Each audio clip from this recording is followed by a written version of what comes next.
atin. So, hi guys! Ito pwede sa atin. Yan. Pwede, deserve to, di nyo deserve to, pero deserve to ng anak nyo. Yan yung tsura niya. Pwede din siya sa ulo, pang ganyan, pang patuyo, or sa pisngi, pwede naman. Pwede din siya gawing pang makeup or pang crunchy ng ganyan. Ganyan siya kalaki. Yan. Ang cute niya. Parang siyang butterfly. Parang yan. Ang cute. Super.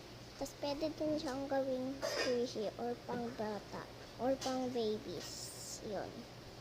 Kaya, next time gagamitin na natin ito. Ano pang hinihintay nyo? Check out now! Hindi nyo pa alam na ito yung tsura niya.